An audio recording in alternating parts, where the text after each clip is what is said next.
Question है that is what will be the major product in the following mononitration reaction. Exam पूछा हुआ है, अच्छा क्वेश्चन है बेटा, एम्स में भी आ चुका है क्वेश्चन, जेईई मेंस में भी आ चुका है क्वेश्चन, प्यारा क्वेश्चन है।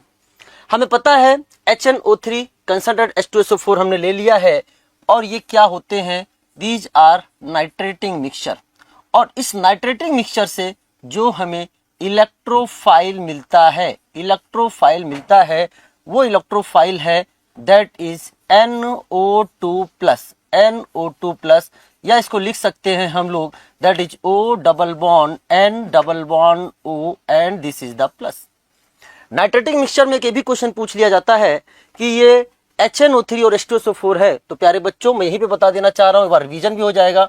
Concentrated HNO3 and concentrated H2SO4 में HNO3 जो है वो इसमें बेस की तरह बिहेव करता है और H2SO4 स्ट्रॉन्ग एसिड है, ये आपके सामने एसिड की तरह बिहेव करता है। हमारे सामने इलेक्ट्रोफाइल मिल चुका है दैट इज नाइट्रोनियम आयन। प्यारे बच्चों अब यहां देखो दो रिंग हमारे सामने हैं, अगर दो रिंग है हम इसको आपके सामने बनाते हैं, आप देख सकते हो एक बेंजीन रिंग आपके सामने यहां पर है, दूसरा यहां पे मैंने लिख दिया है दिस इज द NH, यहां पे आपके सामने है CO और यहां पर भी एक बेंजीन रिंग जुड़ा हुआ है। आपने देखा होगा कि इधर देखो ये जो बेंजीन रिंग है इस पे NH का क्या लग रहा है, +M इफेक्ट लग रहा है, लेकिन इस रिंग पर जो है वो पोलर पाई बॉन्ड CO का -M इफेक्ट लग रहा है।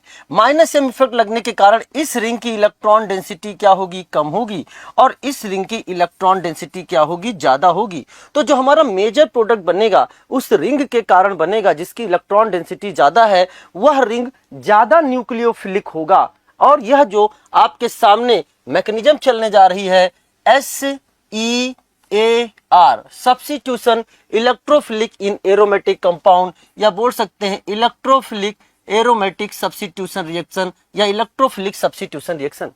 तो हमें इतना तो क्लियर हो चुका है कि हमारा फोकस इस रिंग पर रखना है, हमारा फोकस इस रिंग पर नहीं रखना है। तो NO2 को इस रिंग पर जुड़ना है। NH+M है, आर्थो पैरा डायरेक्टिंग है, तो इसके आर्थो पर भी जुड़ सकता है, पैरा पर भी जुड़ सकता है, लेकिन जो मेजर प्रोडक्ट बनेगा वो पैरा के कारण बनेगा ड्यू टू स्टीयरिक रीजन। तो आप देख सकते हैं हमें NH से जुड़े हुए रिंग की बात करना है, ये वाला इसके कारण NO2 इधर जुड़ गया, हमें इसकी बात नहीं करनी है, ध्यान समझना बेटा। दूसरी बात NO2 CO की तरफ जुड़ा है, इसकी बात नहीं करनी है। NH वाले रिंग की तरफ NO2 जुड़ा है लेकिन आर्थो एंड पैरा पे होना चाहिए, ये कहां पे जुड़ गया है, ये मेटा पोजीशन पे जुड़ा है, ये भी हमारा आंसर नहीं होगा। ये आर्थो मेटा पैरा, ये पैरा पर जुड़ा है, हमारा आंसर हो जाएगा थर्ड। तो थर्ड हो गया अपना आंसर, बहुत आसानी से आपने इसको सॉल्व कर लिया होगा। चलिए साहब आइए अगले क्वेश्चन की ओर बढ़ते हैं। Now correct order of basic strength of given amines, इससे पहले भी एक क्वेश्चन पूछा जा चुका है मेजर में, लेकिन तब ऑप्शन का कॉम्बिनेशन अलग था। आज ऑप्शन का कॉम्बिनेशन अलग है लेकिन सोच वही है। बेटा मैं बार बार एग्जाम के करीब आ रहा है फिर भी इस क्वेश्चन को इसलिए दिया गया ताकि आप गलती कतई ही ना करें, क्योंकि जब भी एमाइन की बात आती है तो बेसिक स्ट्रेंथ थोड़ा रुको, सोचो, देखो क्या कह रहा है।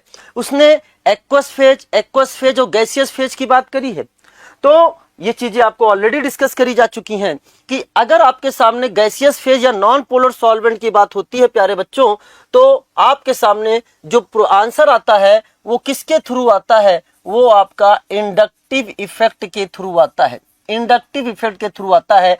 And basic strength is proportional to +I, और उससे जो आपका आंसर निकलेगा 3 डिग्री अमाइन, 3 डिग्री जो है ये 3 डिग्री अमाइन को रिप्रेजेंट करता है, 2 डिग्री अमाइन ये 1 डिग्री अमाइन, और अमोनिया को हम डिनोट कर दे रहे हैं 0 नंबर।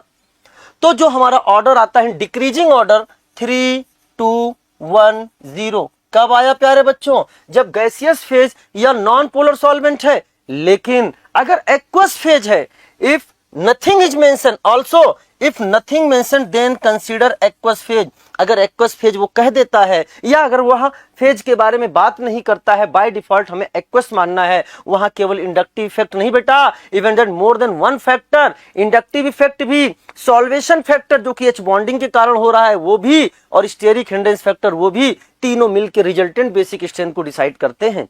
क्लास में इंडिविजुअली आपने डिस्कस किया होगा, लेकिन फाइनल रिजल्ट को हमें याद ही रखना पड़ेगा। तो अगर R is equal to methyl है और R is equal to ethyl है, तो जो हमारा आंसर आता है, दोनों में 2 डिग्री सबसे ज्यादा बेसिक और दोनों में अमोनिया सबसे कम बेसिक होगा प्यारे बच्चों। इसके बाद की अगर हम आपसे बात करते हैं, तो अब हमारे सामने 1 and 3 और 3 और n बचा है, 3 1 बचा हुआ है। तो प्यारे बच्चों, हम याद करने का तरीका है, मिथाइल और इथाइल में मिथाइल छोटा एल्काइल ग्रुप है, तो छोटे के साथ छोटा नंबर 1 3 आएगा, बड़े के साथ बड़ा नंबर 3 1 आएगा। तो 2 1 3 0 इसका आंसर है, 2 3 1 0 इसका आंसर है। तो 2 degree amine, then 1 degree amine, then 3 degree amine, then ammonia. जब R is equal to methyl है, 2 degree amine, 3 degree amine, 1 degree amine and ammonia. जब R is equal to ethyl है। या फिर हमने मिथाइल से कहा कि हे मिथाइल, क्या आप मुझे अपनी डिग्री बता सकते हो? मिथाइल कहता है, सर अपनी आंखें बंद करिए और मेरे बारे में सोचिए, मेरे नाम में ही मेरी डिग्री का आंसर है। मैंने कहा कैसे कह सकते हो? कह रहा है, देखो ये मेरे पास 1 कार्बन है और 3 हाइड्रोजन है, तो 1 डिग्री और 3 डिग्री, पहले 1 डिग्री उसके बाद 3 डिग्री। याद करने का तरीका है केवल जैसे भी आपके दिमाग में जाए, लेकिन स्टेटमेंट एक लाइन और पढ़ लेना। Inductive effect, solvation factor and steric hindrance, 3 factor आते हैं। तो जब R is equal to methyl, then there is no steric hindrance due to H bonding. ये आप चीज समझ लेना, ये चीजें NCERT में लिखी हुई हैं, पढ़ना ध्यान से। तो आपके सामने जो आंसर बनता है 2130 मिथाइल के लिए एंड 2310 इथाइल के लिए, आंसर हम लोग टिक करने की राह पर आ चुके हैं। ये एक्वस फेज क्या है? ये है आपके सामने 2, ये आपके सामने है 1 डिग्री अमाइन, ये है 3 डिग्री अमाइन, ये है 0, एकदम सही है। इथाइल में ये 2 degree, then 3 degree, then 1 degree, then ammonia. तो यहां हो गया 2130, यहां हो गया 2310, एकदम सही। गैसियस फेज में आंसर होता है, चाहे इथाइल हो चाहे मिथाइल हो, 3210, एकदम सही। तो हमारा आंसर हो जाएगा all of the above order are correct.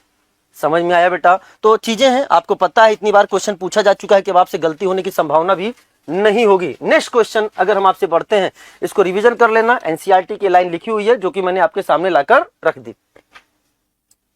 What is the IUPAC name of the organic compound? भाई डायरेक्ट आईयूपैक नेम नहीं पूछ रहा है, तो ऐसा भी हो सकता है कि आईयूपैक नेम या कॉमन नेम आपसे पहले वो रिएक्शन करवा ले और बनने वाले प्रोडक्ट से फिर आपका जवाब पूछे कि बताओ उसका आईयूपैक नेम क्या है, उसका कॉमन नेम क्या है। तो what is the IUPAC name of the organic compound form in the following chemical reaction? हमारे सामने एसीटोन है। प्यारे बच्चों ध्यान समझना, हमने लिख दिया आपके सामने this is the acetone. Acetone की रिएक्शन उन्होंने सबसे पहले कराई ग्रिग्नार्ड रिएजेंट के साथ। ग्रिग्नार्ड रिएजेंट हमने ले लिया, that is C2H5MgBr, Grignard reagent in dry ether. चलो साहब, क्या होगा? इस पर चार्ज कौन सा होता है? माइनस। और ये अपने सिग्मा बॉन्ड के थ्रू इस पर करेगा अटैक, न्यूक्लियोफाइल की तरह बिहेव करेगा, ये करेगा अटैक, बॉन्ड टूट जाएगा खटैक, and there is a formation of CH3C, यहां पे हो जाएगा O माइनस, यहां पर बेटा दिस इज द CH3। और अब हम C2H5 को ओपन कर दे रहे हैं, क्योंकि मुझे आईयूपैक नेम लिखना है, इसलिए अभी से हम ओपन करके लिख रहे हैं। हमने इसको लिख दिया CH2CH3 और यहां पे लगा दिया MgBr, Mg प्लस Br। उसके बाद हमारे सामने लिया H3O प्लस, हमने यहां लिख दिया this is the H3O plus, या फिर लिख सकता है वो आपके सामने H2O। तो करना क्या है? बहुत आसान है तरीका, यहां पे H लगाओ, यहां पर OH लगाओ और आंसर जो है उसको बनाओ। तो जो आपके सामने फाइनल आंसर बन के आ रहा है दैट इज CH3। यहां बेटा ध्यान सुना, ये C, यहां पे क्या है? ये आपके सामने OH, यहां पर आपके सामने है CH3, यहां पर CH2 एंड CH3। लेकिन वो आपसे प्रोडक्ट का आईयूपैक नेम पूछ रहा है, तो क्या आप इसका आईयूपैक नेम बता सकते हो? नंबरिंग करो बेटा। ये प्रिंसिपल फंक्शन ग्रुप वाले कार्बन को जो है वो लोएस्ट पॉसिबल नंबर मिलना चाहिए। हमने इधर दिया ये 1 है, ये 2 है, ये 3 है, ये 4 है, तो 2 पर मिथाइल और 2 पर ऑल आना चाहिए। 2 मिथाइल प्रोपेन, 1 2 3 4, नहीं साहब ये तो ब्यूटेन है, 2 मिथाइल ब्यूटेन 2 ऑल। तो आंसर आप टिक कर सकते हो, आंसर आपका बन चुका है 2 methyl butane 2 all. Answer is the 4, answer is the 4।